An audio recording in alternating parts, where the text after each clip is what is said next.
هاجي وعيني أديكو سكس عنا بس كعينيا with no reason ها على هذا فيري بيقول لها يعني no respect no respect هذا محل أنا سي شقاء ساس مدهيس واحد هيسا واحد شيء سا واحد كفي عن طهي بسم الله والله ها هذا ما كان شغال عليك قابتي عليكم السلام أنت معاه وش اسمه عالية عالية where you from I'm from Kentucky هو حكى سو قرني Minnesota حقيقة جوكت هذا حتى قال كعيا شوقنا how long you been قال كعيا like 2 to 3 months بهذا شوقنا قال كعيا أنت هذا إيمان كور بحكي أمسني مرحون أنا هاي like ندك you know إسدليان هذا قص عني قف كوسو بودية هاي لماني ضد all طيب ممكن تعالى like حبض اللي نفطي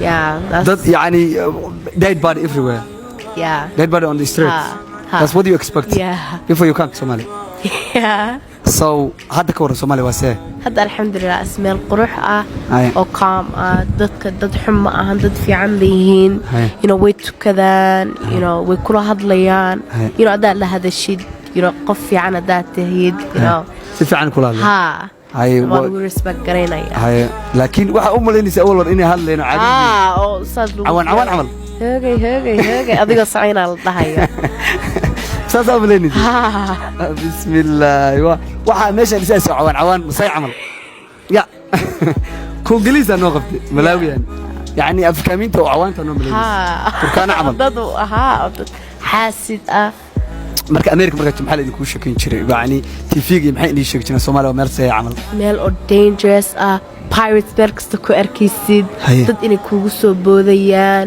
ina xabado adiga isku dhac lagaaga siinaya xun wallahi saas la dhahaa TV-ga America laga sheekinaya saas bay dhahayaan inay unsafe tahay aadinina dadka xun you know saas bay dhahayaan tara ma dadka muxuu dhahaa Yeah. So ترى ما هذا الكلام حسته. Get rid of all the Somalians. Let's get rid of that state, that country. No government. No government. No president. No police. Safety. No laws. بلا ينبون غشة.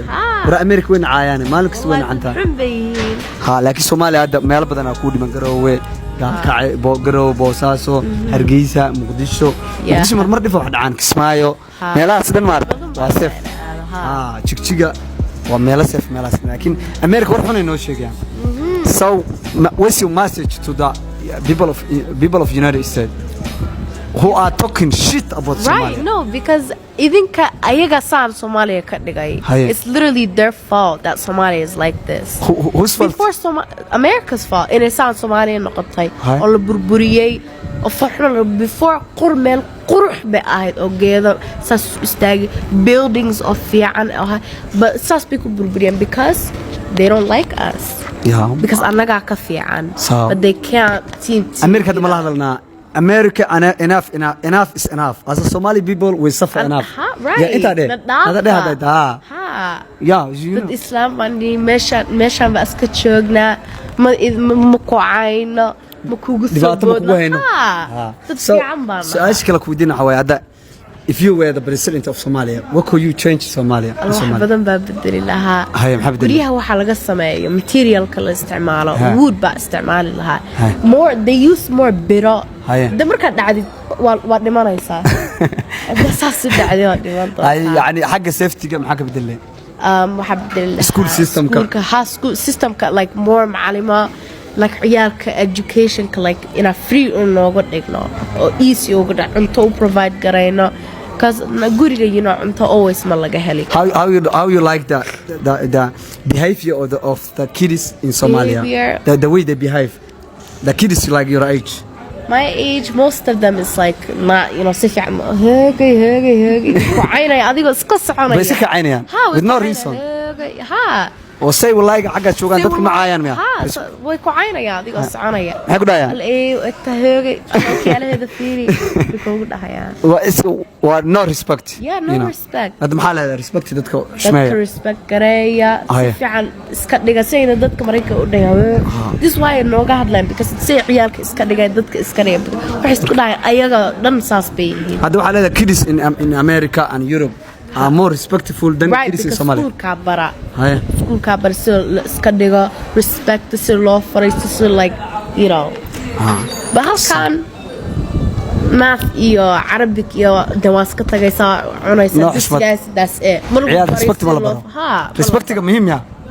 It's good to respect everybody because in the future that like shaqo heshid waana si shaqo saas ma dhahays waxa dhahaysaa waxa uu sheegaysaa waxa ku fiican tahay hada marka shaqo helaysaa what was your name again Ali thank you so much for the YouTube post فانس معلها YouTube post فانس معلها يعني on my followers subscribe and follow us on TikTok right you guys should follow us nice to meet you إلهي يقول علي هذا شغلان مريتها you school so you're gonna be in Somalia yeah how long you gonna be like 2 سنوات